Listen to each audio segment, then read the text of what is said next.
Hola, bueno, sí, ¿me escuchan bien? ¿Seguimos? Genial.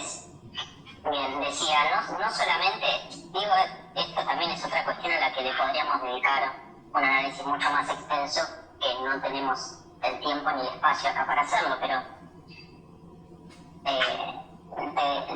te decía y les decía recién, primero los historiadores rara vez trabajan o se aferran de manera categórica a un solo documento, ¿sí?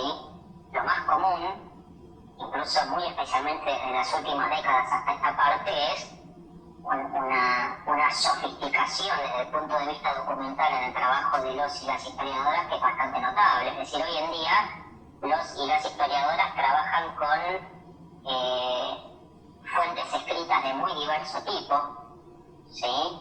Podemos, no sé, leer documentos estatales y oficiales, podemos leer expresiones artísticas y culturales muy diversas y procedentes de muy diferentes medios culturales e intelectuales. Podemos acceder, por ejemplo, a través de la historia oral a documentos que nunca se plasmaron en forma escrita, ¿sí? Por ejemplo, a la memoria. Podemos, a través de la historia oral, acceder a un registro sobre procesos históricos que nunca llegaron a constituirse en un documento formalmente escrito.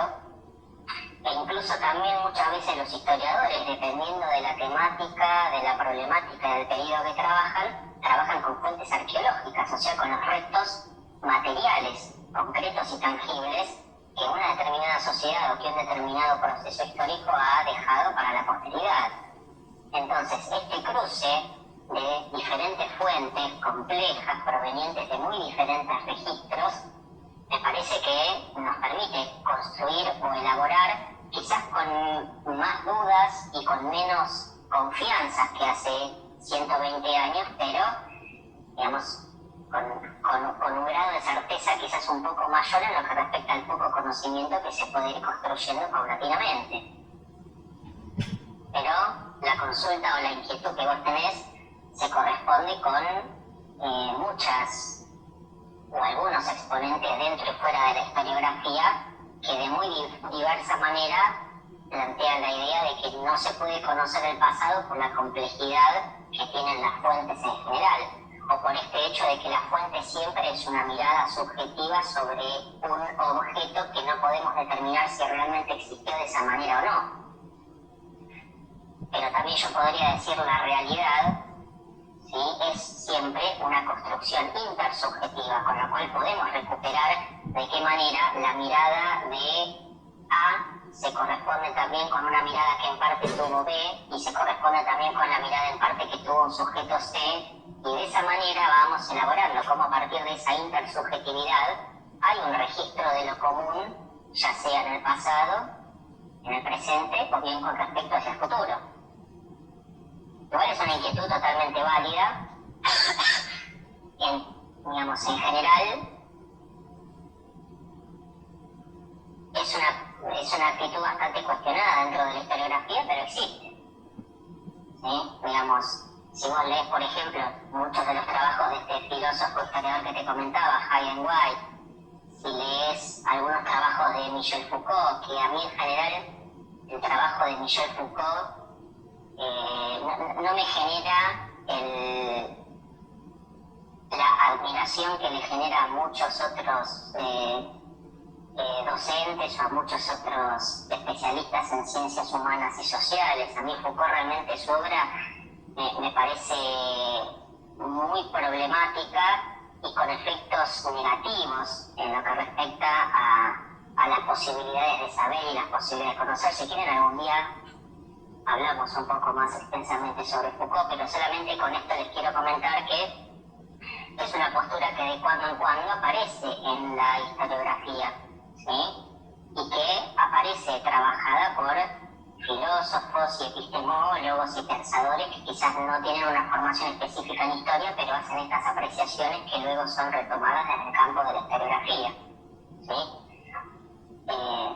Yo creo que esos problemas existen, pero en lugar de llevar a dudar de la posibilidad de construir un conocimiento histórico más o menos serio sobre el pasado, puede llevarnos a multiplicar las apuestas en pos de combinar una crítica documental mucho más severa y un repertorio documental mucho más amplio que nos permita, quizás con mayores complejidades, construir algún conocimiento más o menos certero o sólido sobre el pasado. De hecho, nosotros en esta materia vamos a ver permanentemente cómo la crítica documental ha obligado a reinterpretar muchos procesos históricos que se consideraban propios de la Edad Media. De hecho, ahora en un ratito vamos a hablar sobre el problema de cómo muchos historiadores del medioevo tendieron a leer las fuentes durante mucho tiempo. Lo que sí no podemos ser nunca es ingenuos con los documentos. Y no porque una fuente dice tal cosa, eso realmente pasó de la manera en que la fuente documental está diciendo, en el momento en que la fuente documental está diciendo, y tenemos que aceptar el punto de vista de quien produjo esa fuente.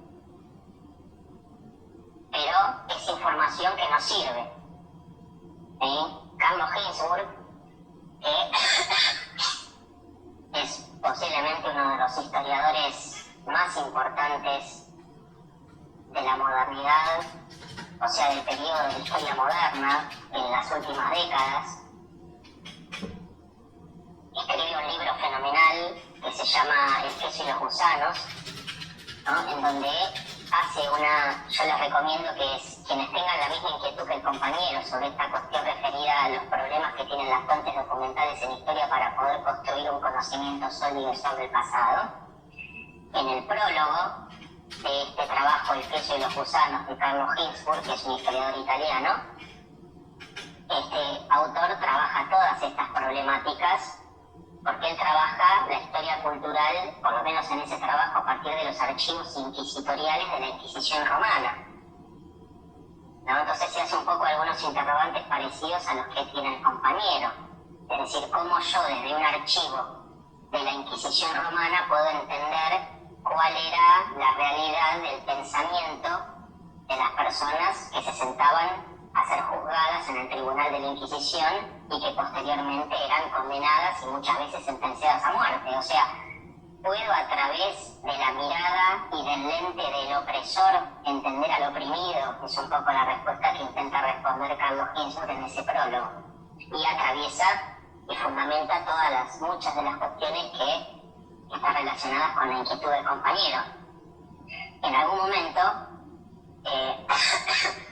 Carlos Ginzburg se retoma una frase de un filósofo perseguido por el nazismo, un filósofo de la escuela de Frankfurt que se llama Walter Benjamin, que Walter Benjamin decía que nada de lo que se registra se pierde para la historia, pero solo una humanidad redenta puede tocar plenamente su pasado, en el sentido de que ningún documento histórico que pueda llegar a nuestras manos, ¿sí?, lo podemos considerar como irrelevante, aunque más no sea para recuperar una minúscula parte de lo que ha sido ese pasado que ese documento intenta reflejar.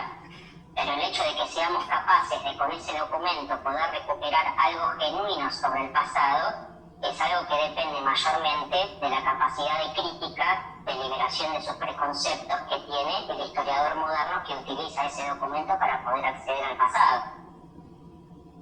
Así que esta cuestión, esta inquietud del compañero abre una puerta que nos puede llevar a muchas reflexiones sumamente interesantes sobre qué hacen los historiadores y qué hacen o qué van a hacer ustedes como profesores de historia, reproduciendo mucho de lo que muchos historiadores han planteado. Pero bueno, yo también les dejo estas cuestiones solamente para